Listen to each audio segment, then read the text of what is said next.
Welcome to Green Beans, where two boys dressed in green sit on beans and chat about life.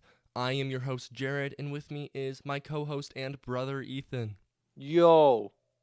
And can you believe it? It is episode 10. We've been doing this for 10 years now. 10 years. It's our 10th annual episode. No.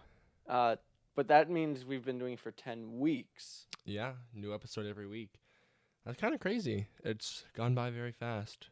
Yeah. Because, it's the summer's almost over. My school year starts at both of our school years start at the end of this month, and we've been doing the podcast since the end of my last school year. That just shows how short summer vacation really is. Yeah. But something that we should probably say is that next week we most likely will not have an episode because, as we've talked about on previous episodes, we are staff members at National Youth Leadership Training, and that camp is next week. So we will be there all week, and unfortunately, we won't be able to record an episode. We might have a little treat for you, though, instead. Yeah, we might be able to post something, but we won't have a typical episode next week, so Stay tuned to find out. yeah. But I guess we can jump into today's episode. So Yeah. tell me, Ethan, what's been going on in your life? So, you like jazz? I do love jazz. So, I have been a part of a jazz band that was a part of my high school. It's kind of like an alumni jazz band. Yeah. So Ethan and I were both in my high school's jazz band when we were students. I'm still a student there, but Ethan's graduated. But our band director for our high school is having an alumni jazz band where he's having a bunch of people that were in the jazz band that have graduated within the past few years all come back and play in a band together. Yeah, and basically he's doing that because he feels bad that the seniors that graduated 2020 didn't really get to do band their final year. Yeah, and even we did it for the first half, but the second half not really. yeah, and even the seniors of 2021 still didn't only really got a get- single concert their senior year. So. Yeah, so he felt bad, so he wanted to bring some of them back so we could at least do a performance. And there's also some older alumni as well, a part of it. So we've been rehearsing for about 3 weeks now, and our concert is on Friday, which we're recording this on Wednesday. You'll be listening to this on Monday. So my concert is on Friday, and I am super hyped for it. Yeah, I'm excited too, because it's not very often that I get to go to band concerts as an audience member because, I'm always in the band performing. So I'm very much looking forward to it. Yeah, it's going to be outside, so it is a bit weather dependent, but the weather looks like it's going to be sunny. That'll be nice. That's going to be great. And it's also a fundraiser, too, for the music program at the high school, I believe. It's a fundraiser. So not only do we get to have fun playing music, but we're also raising money for the music program at the high school. So I am really glad to be a part of that. Although it is kind of difficult because we only get 3 weeks to practice twice a week. Yeah. And so I've only had 5 rehearsals so far. Yeah, which is not that many. At least in the actual high school bands, we practice our songs for months before we have a concert. So hopefully the alumni are more prepared than the high school students would be. Well, we're just really, really good. Of course. We're fantastic. Yeah, because also, jazz band at our school is an auditioned ensemble. So you can't just decide, I'm going to go be in the jazz band and then join. You have to audition and get accepted into it. So everybody who will be coming to this concert and performing is going to be, It might have, I don't know how long it's been since people have played their instruments, but I feel like most people are probably at least keeping up with them since they Yeah, most graduated. most of the people that have decided to do this have been playing over the years. Yeah. There were a few that are a little bit rusty, but they got right into it Yeah. nice But and easy. we know that everybody there at least has to be good because they were in the jazz band when they were in high school. So, That's true, yeah. But yeah, I'm super hyped for it. And I really hope you enjoy the concert, Jared. yeah, I am excited for it. So. I'm very looking forward. Yeah, well, I started saying that, then I realized, wait, that's not words. That's no That- word. No word right. Hum huba. So, yeah, and then I guess also something that we did in the past week is we had a family reunion. Yeah, and this was the big huge family reunion with not just with cousins, but with second cousins and lots of grandparents Yeah. and aunts and uncles I've never met before. Yeah, there were, I don't remember exactly. I feel like I want to say there were like 40, maybe even 50 people there. And that wasn't And- even everyone. Some people didn't show Yeah, up. some people weren't able to make it. So, yeah, it was pretty cool because, you know, we see our immediate family, like our first cousins, like quite often. I mean, at least once or twice a year usually. Mm-hmm. But yeah, there were second cousins there, which, man, dude, the way that family like works with second cousins, and then like being like once removed, and then like great uncle, like it gets confusing. Yeah. We spent like all a lot of the cousins got together and we on a paper plate. Yeah. We're trying to write out how we're all. We tried related. to make like a family tree so we could try to figure out how everybody was related. Yeah, it took at least an hour, if not more, to figure that out. It was very confusing. Yeah, but from my understanding, this is how it works. So, if you're first cousins, that means you share a grandparent, which Yes. means that your parents are siblings. Yeah. If you're second cousins, that means you share a great grandparent, which means that your grandparents are siblings and your parents are cousins. That makes sense, yeah. So if your dad has a cousin and that cousin has a kid, you and that kid are second cousins. Were there any third cousins? I don't think so, because I think if two second cousins have children, then their children are third cousins. Because I believe if second cousins are you share a great grandparent, then third cousins are you share a great great grandparent, which means your great grandparents are Are- siblings. Maybe? Sure? Yeah. Let's go with Yeah, it. which means your great grandparents are siblings, which means your grandparents are cousins, and your parents are. second cousins, right? Or Wait. second, wait. Your Your- parents aren't related, I hope. No, your parents in relation to the kids of the cousins. What? Wait. Man. Yeah, see, this is what the conversation was when we were all trying to figure out. We're like, huh? What's going on? Yeah. Dude, family is whack.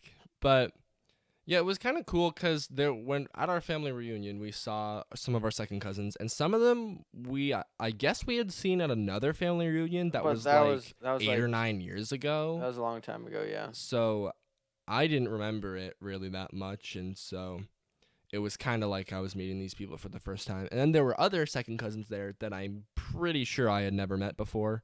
So it was like actually my first time meeting them. Yeah. I mean, obviously the cousins that are younger you have never met Yeah, before yeah. because if they're 5, they weren't at the last reunion. Yeah. But yeah, there were some that were our age that we've never met before. Yeah.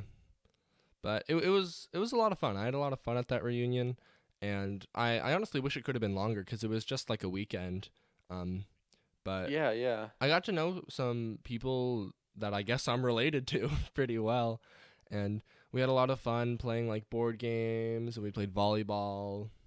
And we played Nukem. If you don't know what Nukem is, it's like volleyball but better. Yeah, yeah. So the way Nukem works is it's like pretty much the same. Like, what's a where do you play volleyball? Volleyball court? Is that what it's called? Maybe. I don't think it's a field. Why would it be a field? You just set up a net and that's it. Well, yeah, but there's like boundaries. Let's call it a court. Okay, so it's like the same net and volleyball court that you would have for a normal volleyball game, but in volleyball you can't like catch the ball. You have to you like hit Bounce it. You have to bounce it.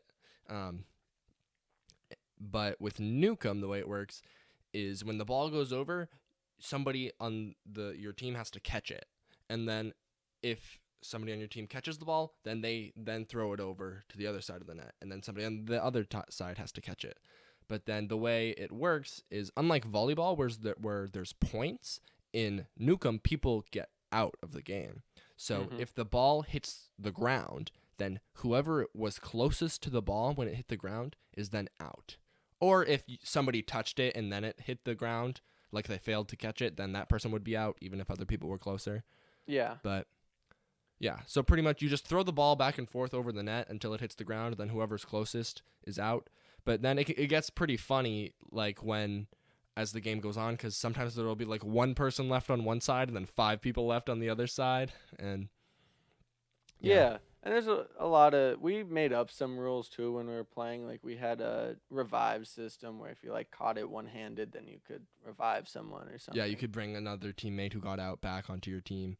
But definitely a more kid friendly sport. Oh yeah, absolutely. Because there were quite a few like younger kids, like from the ages of I don't know, maybe like 6 to like 10. Like Yeah. there were some younger kids. Because most of the people playing were like teenagers or late teens. But there were also some like younger kids there. And when we started out just playing normal volleyball, and it wasn't really working very well. Like it Because everyone sucked. Well, yeah, everybody was bad at it, but then also, like, the younger kids were so short compared to all of the teenagers that when the ball would go over, somebody else would hit it before they even got a chance because they were too short. Whereas in Nukem, normally, like, and also hitting the ball is quite difficult. And so even if they were short and they were able to hit it, then they usually wouldn't go high enough to get over the net. Yeah. But luckily with Nukem, all they had to do was catch it. And then, like, definitely some little kids were able to catch it, which was a lot more fun. Yeah. Okay, so let's move on to something new that you received. Yeah, so I, for a while, have had a 3D printer. And I don't remember when I got it. It must have been a couple years ago I got a 3D printer. And I've had a lot of fun with using it. I've got to print lots of really cool things. And it's been a great just tool and sort of like it's not a toy, but like, come on, it's kind of a toy. It's been a great Yeah. thing to have. But unfortunately, my 3D printer broke, I don't know, maybe a month or two ago. And now I can't print anything with it.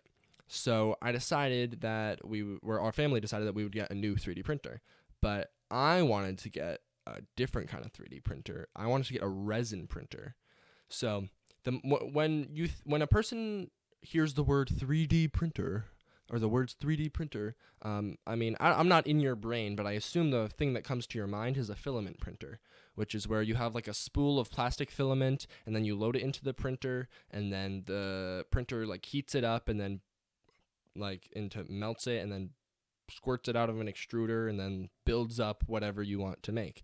Mm-hmm. But the way a resin printer works is you have a vat it's sort of like a little pool that you fill with this liquid called resin, and you fill the vat up with liquid resin, and then there's a UV light underneath, and when resin is exposed to UV, it solidifies and it cures and hardens. So then the way the resin printer works is it shines up that UV light in the form of different layers to build up the print. And I wanted a resin printer because most of the time what I used my 3D printer for is printing things for Dungeons and Dragons. Like I've talked about before, I'm a big Dungeons and Dragons fan. I play lots of D&D. And in D&D, a lot of the time it's fun to use little like miniatures of various monsters or characters, and it's not required by any means. You can definitely play D&D without miniatures, but I personally think it makes it more fun. And so resin printers are able to get incredibly detailed prints. Like you can print something really, really small and little, and it can have like really insane details. Whereas with a filament printer, like once you're printing stuff that small, it can only be so detailed. Yeah, because when the filament comes out, it's a certain size, right? Yeah, and you can like adjust the like layer heights, but it can only go so small. And if you see a 3D print that was made with a filament printer, you can see the layer lines. Like you can tell that it was 3D printed. Whereas with a resin printer, the way the like standard layer height that my resin printer is printing with is 1/20th of a millimeter, is the size of one layer. That is very small. Yeah, and so the way it like builds up a print is it does it by layers. Oh, so one layer on top of another layer, and it just stacks layers on top of each other until you have a model. But each layer is only 1/20th of a millimeter tall, which means 20 layers is just 1 millimeter, which quite small. Yeah. So you can get insanely detailed prints because you can't even tell that there's layer lines. And especially with when I'm with the stuff that the miniatures I print for D&D, then I usually also paint them. And once I like put some primer on there and paint them, like you can't even tell that they were 3D printed. It just looks like a little plastic model.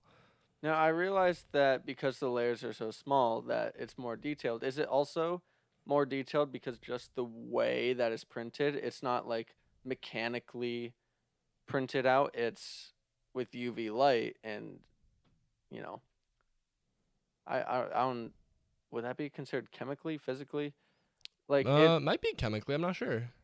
But, well, yeah, I don't understand what you're asking. would that be a factor into why it makes it more detailed because it's not necessarily going over it mechanically, it's because it's Well, I mean, shining yeah, I light on it. guess. Yeah, I guess. Okay. I don't know what else to add to that. Dumb question, my bad. So, anything you want to talk about? Because I have something I'd like to talk about. Something that's not 3D printer related? Something that's not 3D printed. Oh, okay. I was going to ask you what your favorite print was. Oh, my favorite print. Okay, we can stay here for a little bit.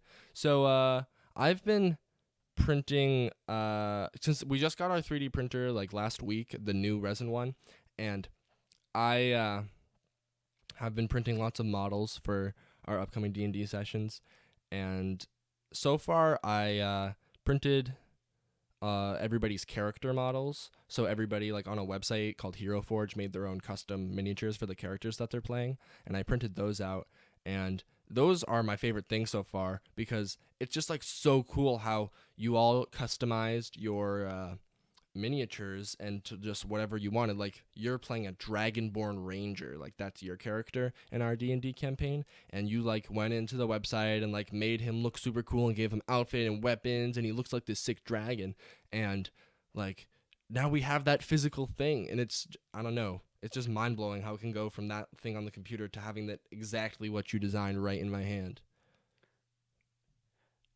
Yeah. That is because you showed me my miniature and I'm very impressed with it. But you also made as a test you made like this rook, Yeah. like the chess piece, the rook, but it wasn't just like a regular rook. It was hollow with like a spiral, and so you could see inside of it, and it had like a little double helix, like a Yeah. DNA That's in so the middle. That was something. really cool. Yeah, so with filament printers, there's this model called a Benchy, which is this like little boat model, and it has these like special like overhangs and like divots in places, and it's pretty much when you get a new 3D printer or a filament one, the first thing you should print is a Benchy, because that's a really good way to test how how your printer is set up, because it has a lot of various things that can be difficult to print. So if you can tell where things went wrong, or if it prints perfectly, then you can say, okay, this printer is really good and set up correctly,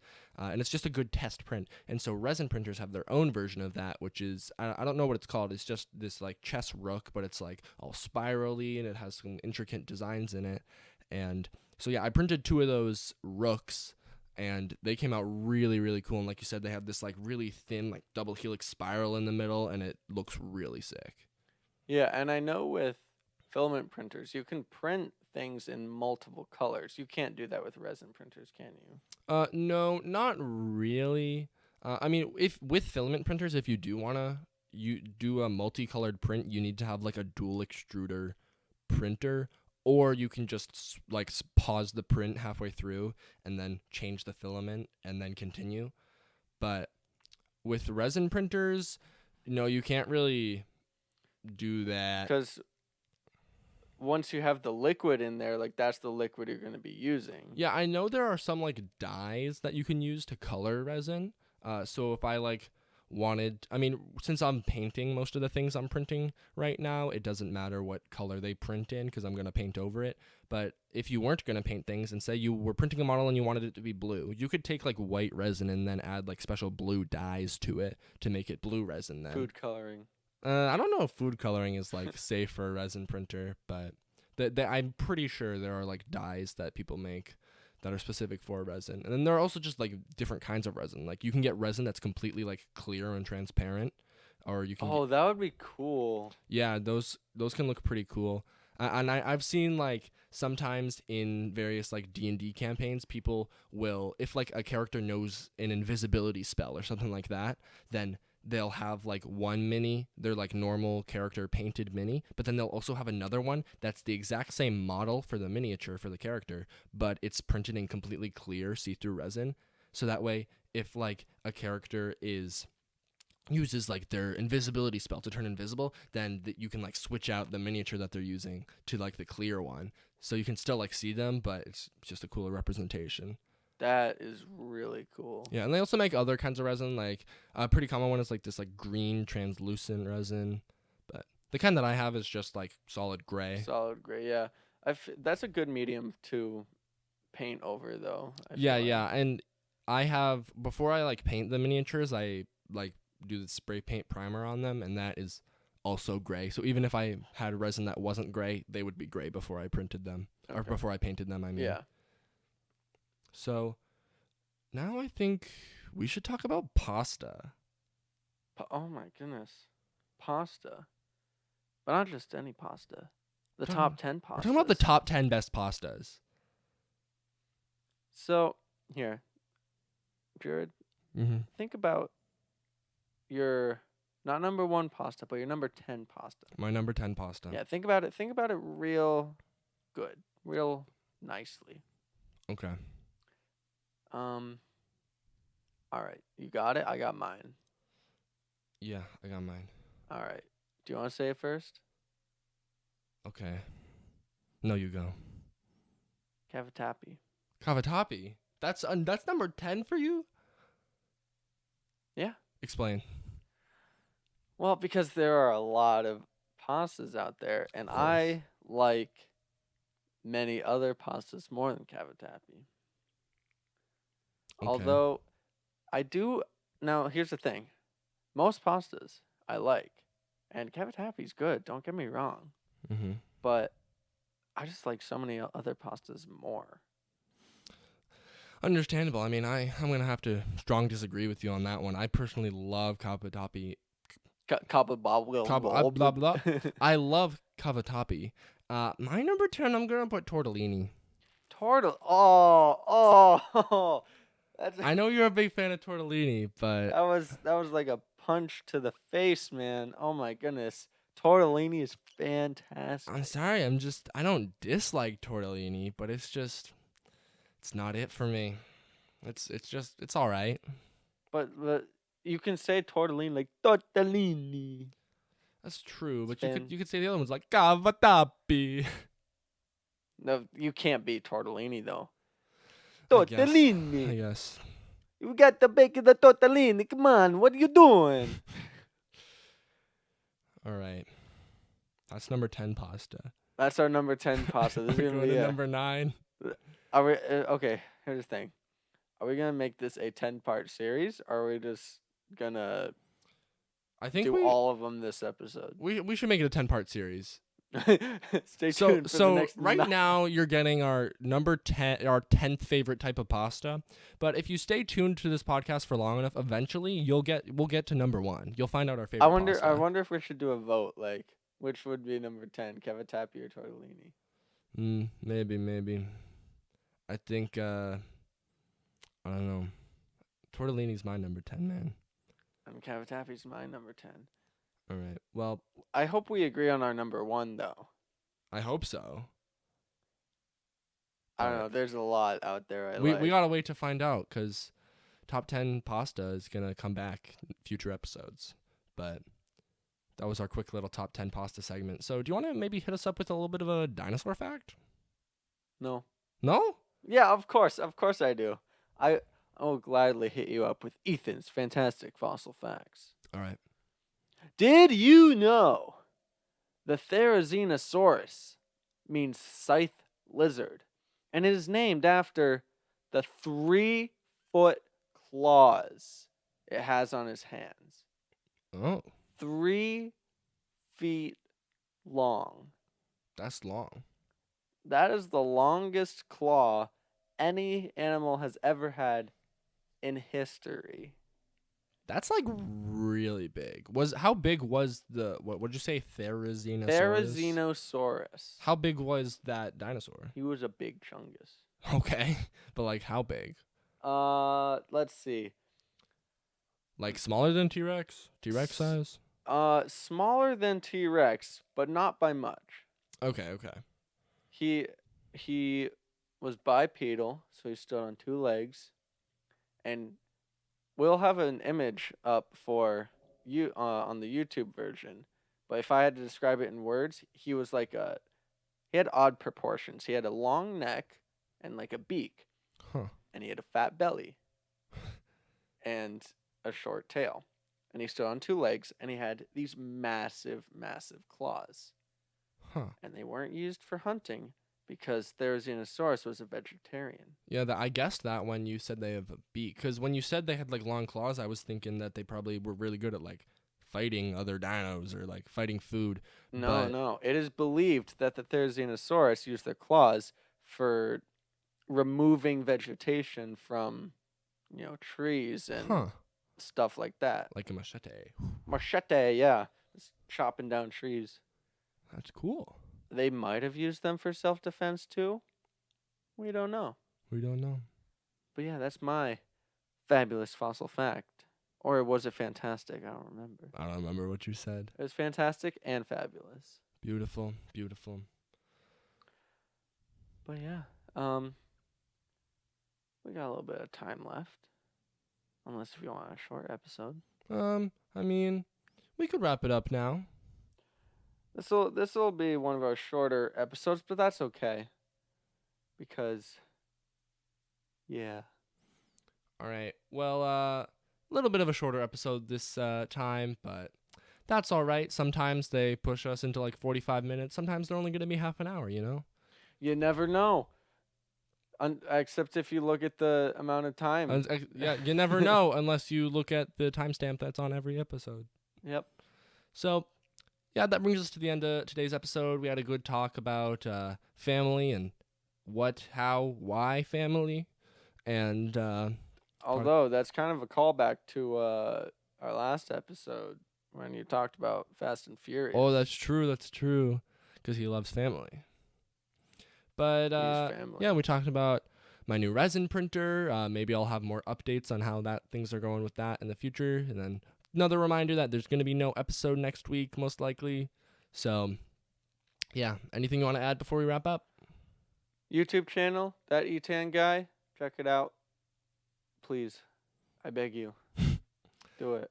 All right. So, thanks for tuning in. We'll see you guys at another point in time. See ya. Bye-bye.